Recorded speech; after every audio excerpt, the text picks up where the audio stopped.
Hello दोस्त, मैं Sujit math racer Sujit YouTube channel में आप सभी का स्वागत करता हूं। तो आइए आज हम परसेंटेज पढ़ने वाले हैं और परसेंटेज में आज हम आप लोगों को ऐसा क्वेश्चन लेकर आए हैं कि आप इस क्वेश्चन को कर देते हैं तो समझिए कि आपका एसएससी जीडी पार हो जाएगा। तो पहले आप देख लीजिए कि आप कैसा कैसा आज हम क्वेश्चन पढ़ेंगे।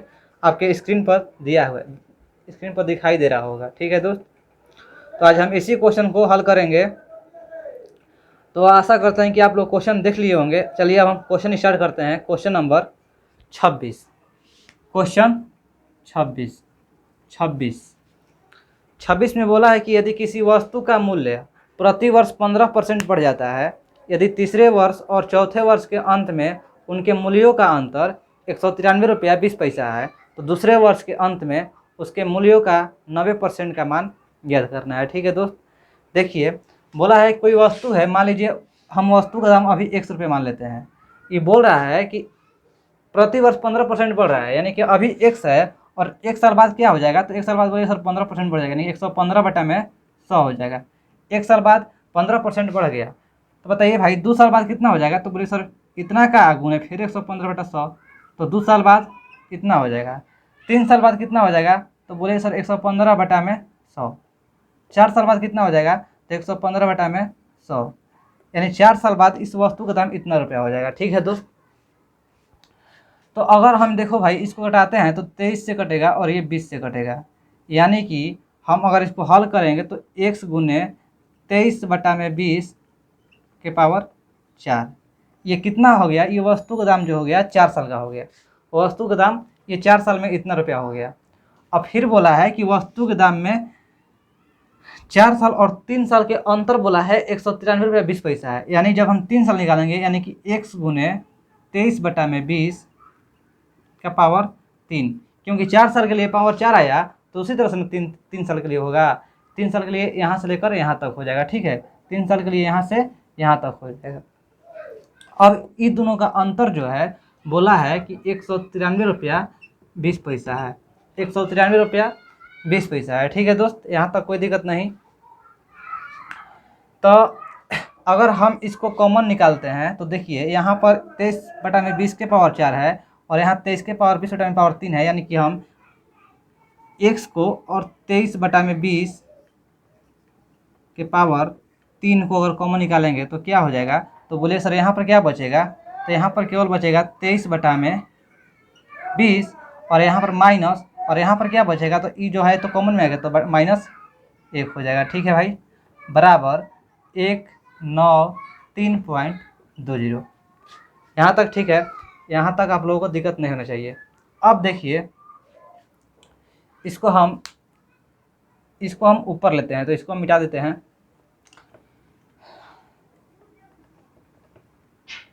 तो भाई जब हम इसको हल करेंगे तो ये x गुने 23 बटा में 20 के पावर 3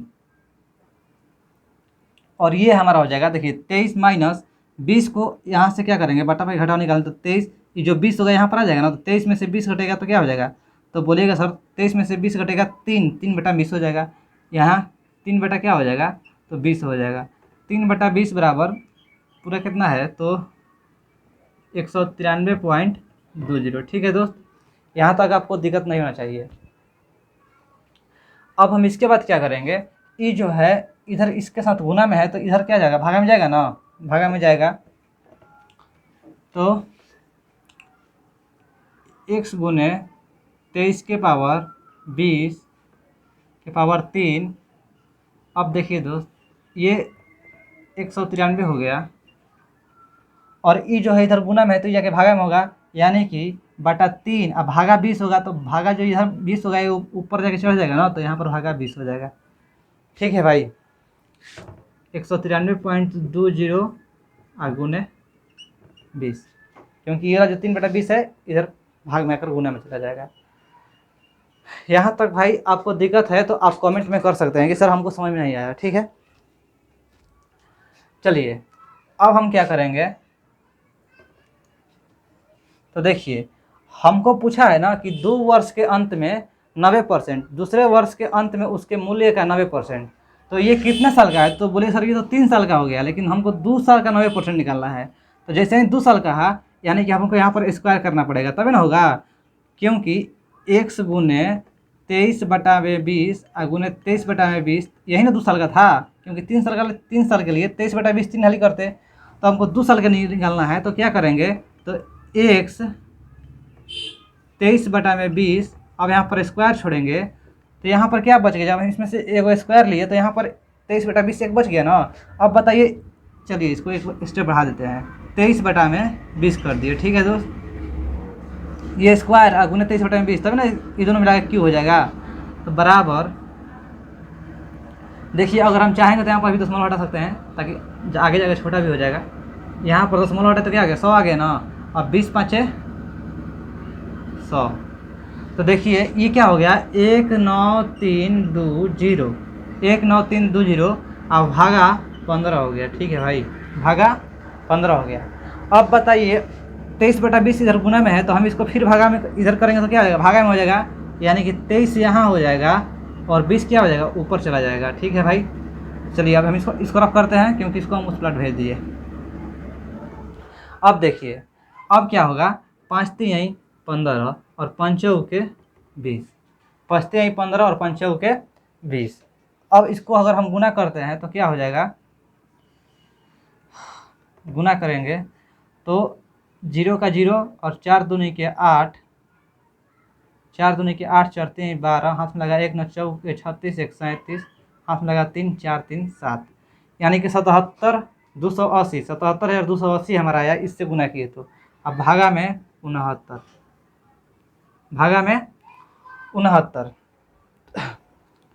तो दोस्त जब हम इसको भाग करेंगे तो ये हमारा आ जाएगा, कटाएंगे तो 1120 मर्त में आकर कट जाएगा, 1120 मर्त में आकर कट जाएगा, ठीक है दोस्त। तो अब बताइए क्या बोला है कि इसका 90%, इसका 90%, यानी कि इसका हमको 90% निकालना है, यानी कि 1120 का 90% निकालेंगे, 90% 90/100 हो जाएगा, ठीक है भाई। अब बताइए, देखिए ये तो सेकंड वर्ष का हो गया, बोला ना इसका 90%, तो इसका कितना आया, इसका मान आया 1120 और 1120 का 90% निकालना है तो क्या हो जाएगा, तो बोलिए सर डबल 0 से 1 0 कैंसिल। अब जब इससे हम गुना करेंगे तो क्या होगा, तो बोलिएगा सर गुना कर रहे हैं, ठीक है, इस तरह से 9 दूनी के 18 और 9 1 10 और 9 1 10, यानी 1000 जो 8 है ये हमारा हो जाएगा आंसर, ठीक है भाई। आपको समझ में आया, थोड़ा भी दिक्कत होगा तो बोलिएगा, ठीक है। चलिए अब क्वेश्चन नंबर नेक्स्ट 27 करते हैं। देखिए इस क्वेश्चन में कुछ किया नहीं है, 4 साल माइनस 3 साल का अंतर इतना दे दिया है, तो बोला है 2 साल के 90% का मान निकालना है, बस क्वेश्चन खत्म, आंसर समाप्त। तो चलिए दोस्त क्वेश्चन नंबर 27 करते हैं।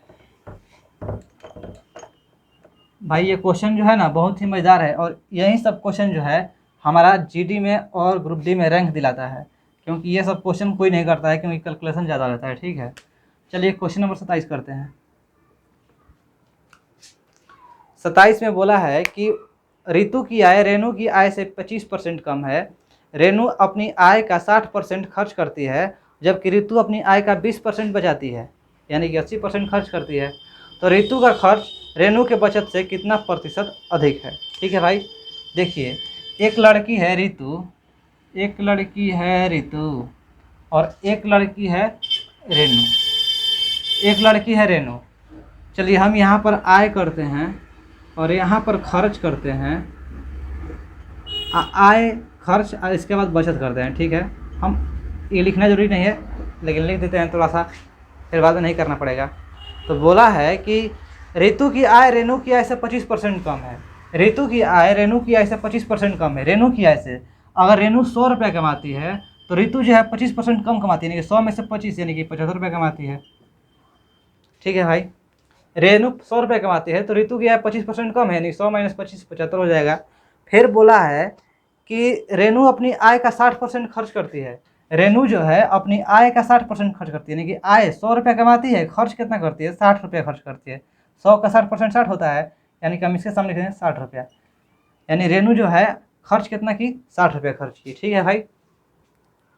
अब बोला है कि जबकि रितु अपनी आय का 20% बचाती है, रितु अपनी आय का 20% बचाती है, यानी कि 80% खर्च करती है। भाई 75 रुपये कमाती है, इसका 80% खर्च करती है, यानी कि 75 का 80% खर्च करती है, तो इस तरह से लिख सकते हैं ना, तो 20 चौके 80 और 20 पाँचे 100 और ये 5 15 से जाएगा, यानी कि 15 3 45 चौके 60। तो यानी कि ये 60 रुपये जो है खर्च करती है। ऋतु जो है 60% 60 रुपये खर्च करती है। आपको समझ में आ गया ना। देखिए 20% ऋतु जो है क्या करती है, बचाती है, यानी कि 80% खर्च करती है। जब 80% खर्च करती है, यानी कि 75 रुपये में 80% खा जाती है, तो कितना खा जाती है, तो 60 रुपये खा जाती है। 75 का 80% कितना होगा, तो 60 रुपये हो जाएगा। ठीक है भाई।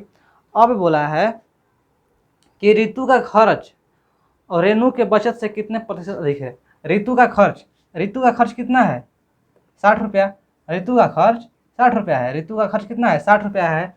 और रेणु का बचत, तो भाई बचत कैसे निकलेगा, इसका आय जो है 100 रुपया है और खर्च की 60 रुपया, तो बचत कितना हो जाएगा, तो बोले 100 में से 60 गया 40 रुपया हो जाएगा। इतना कमाती है, इतना खर्च कर देती, तो कितना रुपये बचा ली, 40 रुपये बचा ली ना। तो वहीं बोला है कि इसका देखिए ऋतु का खर्च रेणु की बचत से कितना प्रतिशत अधिक है, रेणु की बचत से। तो 60 यानी 40 में हमको रिलेशन निकालना है। ठीक है, तो कितना परसेंट अधिक है, तो परसेंटेज जब निकालेंगे, परसेंटेज क्या होगा, यहाँ पर वृद्धि होगा। ठीक है, क्योंकि छोड़िए ना, वृद्धि छोड़िए, वृद्धि नहीं लिखना है। तो बताइए 60 में से 40 का कितना हो जाएगा, तो बोलिएगा सर 20। किससे निकालना है भाई, तो बोला है ऋतु का खर्च रेणु के बचत से, यानी कि रेणु के बचत से निकालना है। लास्ट में जब से आ गया तो हम बाटा में करते हैं, तो रेणु के बचत से, तो 60 यहाँ है और रेणु का बचत कितना है, 40 है, तो इससे निकालना है। ठीक है, 40 करेंगे तो 20 बटा में 40, क्योंकि बट आपको पता है जब से कार आता है तो हम उसको बटा में करते हैं। तो रेणु से, तो 20 बटा में 40, कितना परसेंट, तो परसेंटेज के लिए 100 से गुना करते हैं।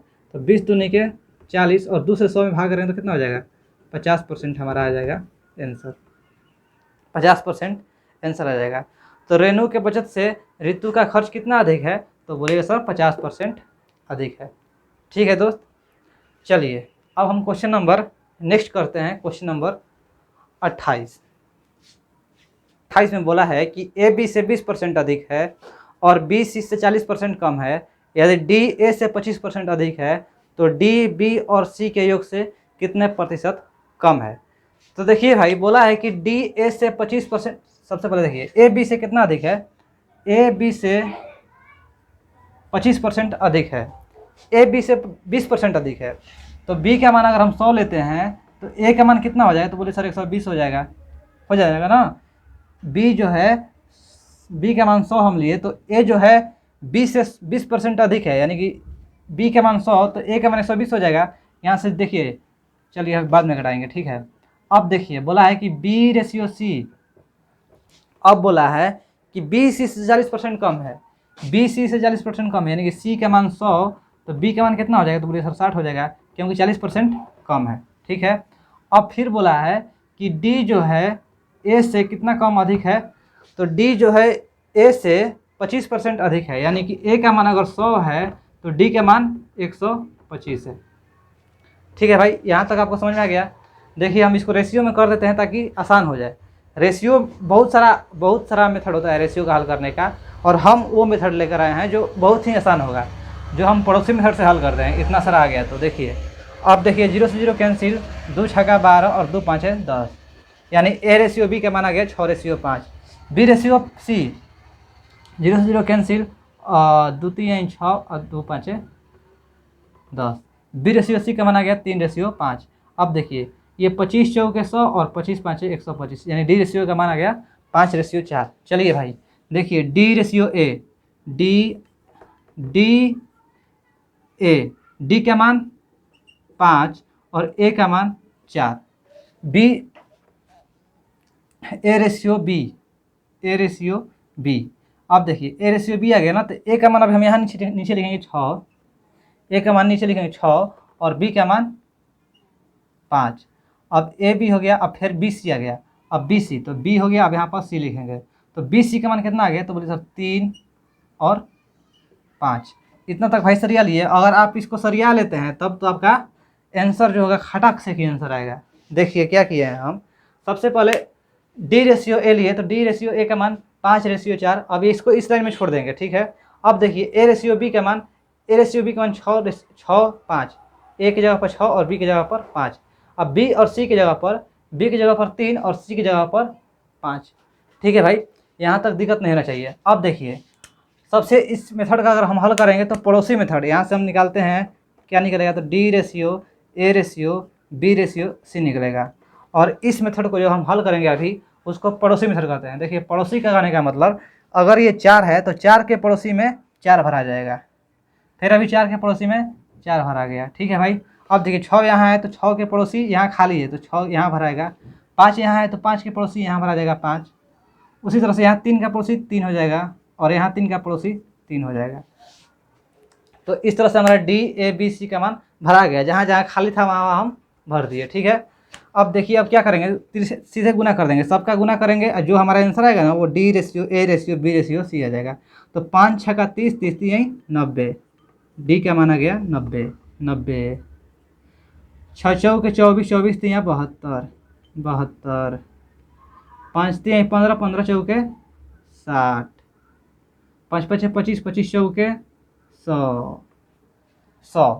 90 72 60 100, 90 72 60 100। तो ये जो है हमारा इतना रेशियो है। अगर हम चाहेंगे तो इसको कटाएंगे छटाएंगे, 2 से कटेगा 3 से कटेगा, सब कट जाएगा, तो ठीक है। कटाना वैसे ज़रूरी नहीं है, देखिए कटाएंगे तो और अच्छा हो जाएगा, कटाएंगे तो रेशियो में माना जाएगा। लेकिन हमको यही नहीं पूछा है, बोला है कि डी जो है बी और सी के योग से कितने प्रतिशत कम होगा। डी जो है डी ये है और बी और सी के योग से, तो बी और सी का योग यही ना है 160 है, तो डी जो है बी और सी के योग से कितना प्रतिशत कम है। यहाँ डी का मान 90 और यहाँ बी प्लस सी यानी कि 160। ये देखिए डी का मान आया 90 और बी प्लस सी का मान आया 160। तो ये 90 जो है बी प्लस सी के योग से कितना प्रतिशत कम है, तो कम है भाई। तो कितना कम है, तो बोलिएगा सर 160 में से 90 गया 70 कम है। तो किससे कम हमको क्या निकालना है, डी जो है बी और सी से, बी और सी से बोला है ना बुक में कि डी जो है बी और सी के योग से कितना प्रतिशत कम है। बी और सी के योग से यानी कि से जब आया था इसका योग से, तो 70 भागा में 160 बी और सी के योग से कितना परसेंट कम है, तो 100, ठीक है भाई। अब देखिए 0 से 0 कैंसिल और 700 भागा 16 करेंगे, यानी कि 700 भागा 16 करेंगे।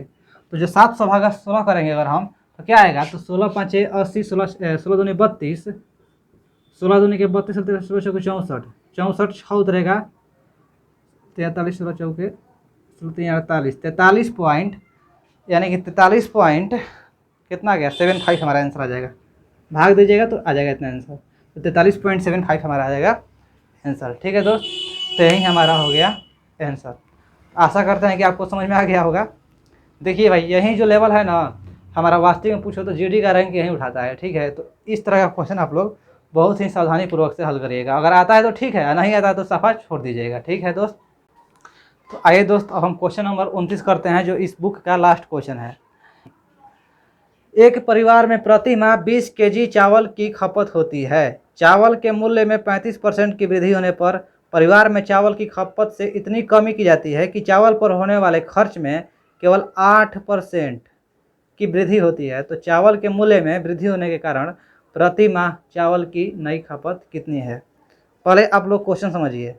बोला है कि एगो परिवार है, क्वेश्चन नंबर 29 में बोला है कि एगो परिवार है जो उसका चावल जो वो लोग खाता था तो 20 केजी, एक महीने में 20 केजी चावल खाता था। लेकिन जैसे ही चावल के मूल्य में अगर हम 35% बढ़ा देते हैं तो वो लोग जो अपना चावल का कम कर दिया खाना, यानी कि जब कम कर दिया तो ज़रूरी है कि वो पतला होंगे परिवार के लोग, तो उन लोगों ने खाना कम कर दिया। और उतना भी कम नहीं किया, कहा है कि बस केवल 8% उन लोगों को खर्चे में बढ़ोतरी हो गया, माने 8% जो है उन लोगों के खर्चे में बढ़ोतरी हो गया, उतना तक खाना कम किया, ठीक है दोस्त। खाने का मतलब देखिए 20 केजी चावल की खपत करती है एक परिवार, तो बताइए अगर 1 केजी दाम, 1 केजी चावल का दाम, 1 केजी चावल का दाम 100 रुपया है, तो भाई 20 केजी चावल का दाम कितना हो जाएगा, तो 20 केजी का दाम 20 गुने 100 यानी कि 2000 रुपया हो जाएगा, 2000 रुपया हो जाएगा, ठीक है दोस्त। यानी अभी जो दाम है ये वर्तमान दाम है 2000 रुपया, लेकिन बोला है कि वो लोग इतना खर्च कर रहा है कि केवल 8% खर्च में बढ़ोतरी हो रहा है, यानी कि 2000 का 8% खाली बढ़ोतरी हो रहा है, 2000 का 8%। 2000 का 8% यानी कि 8% बढ़ोतरी, यानी कि 108 बटा में 100, इन लोग क्या हो जा रहा है, खर्चा ज़्यादा हो जा रहा है। तो जीरो से डबल जीरो जीरो कैंसिल, और 108 दूनी के 216, 2160 रुपया। पहले ही लोग खर्चा आता था 2000 रुपया, लेकिन अब आ रहा है 2160 रुपया। 2160 रुपया खर्चा आ रहा है। तो बोला है कि ये लोग चावल में कितना की कमी करे, मतलब महीना ये लोग कितना कम कर दे चावल खाना, कि ये लोग का जो खर्चा आ जाएगा 2160 रुपये में ही हो जाएगा। ठीक है दोस्त। तो देखिए, पहले चावल का दाम था 100 रुपया, अब हो गया 135, मतलब 35% बढ़ा दिया। पहले चावल का दाम था 100 रुपया, लेकिन अब क्या हुआ, 100 का 35% बढ़ा दिया, यानी कि 100 गुने 135 बटा में 100, तो 100 से 100 कैंसिल, 135 रुपया ये चावल का दाम बढ़ा दिया। ठीक है दोस्त, 135 रुपया बढ़ा दिया, 135 रुपया अब बढ़ा दिया। तो देखिए, अब से एक बार समझिए, अब से समझिए, ताकि आप लोग भी कन्फ्यूजन मत हो जाइएगा। 1 केजी चावल का दाम 100 रुपया, 20 केजी चावल का दाम 2000 रुपया।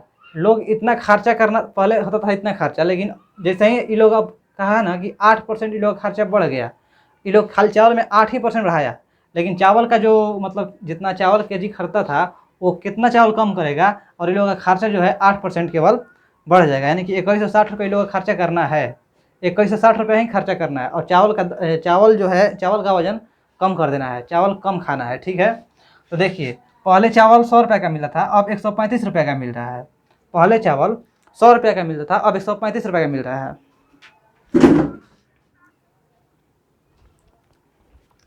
तो देखिए दोस्त, पहले इन लोगों का 2000 का मिलता था, अब 2160 रुपये लोग खरीदना है, 2160 रुपये में खरीदना है, लेकिन चावल का दाम कितना हो गया, तो 135 रुपया पर केजी हो गया। पहले 1 केजी का दाम 100 रुपया था, अब 135 रुपया पर केजी हो गया, यानी कि 135 रुपया पर केजी चावल हो गया। तो अब 135 रुपया पर केजी का चावल है, इन लोगों को खरीदना है 2160 रुपये तक।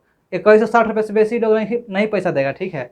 यानी कि बताइए अब चावल कितना हो जाएगा, तो 2160 रुपया में अगर हम 135 से भागा देंगे तो पता चल जाएगा कि कितना केजी चावल ये लोग खा रहा है। तो 2160 में 135 से जब भाग देंगे तो कितना हो जाएगा, तो बोल एक मर्द में और ई 6 से कटेगा, यानी जो 16 रुपया 16 केजी जो होगा चावल, ये 1 महीना में लोग खा रहे हैं। 16 केजी चावल ये लोग 1 महीना में 16 केजी चावल खा रहे हैं। पहले खाते थे 20 केजी, लेकिन जैसे ही दाम बढ़ा वो लोग चावल 16 केजी खाने लगे। ठीक है दोस्त। तो आपको समझ में आ गया होगा। तो चलिए, अब हम बस, ये हमारा लास्ट क्वेश्चन था, बस इतना ही था। तो चलिए दोस्त, अगर आपको अच्छा लगा होगा तो लाइक कीजिएगा, सब्सक्राइब कीजिएगा। अगर कहीं भी दिक्कत होगा तो आप हमें कमेंट में जवाब दीजिएगा। ठीक है, धन्यवाद।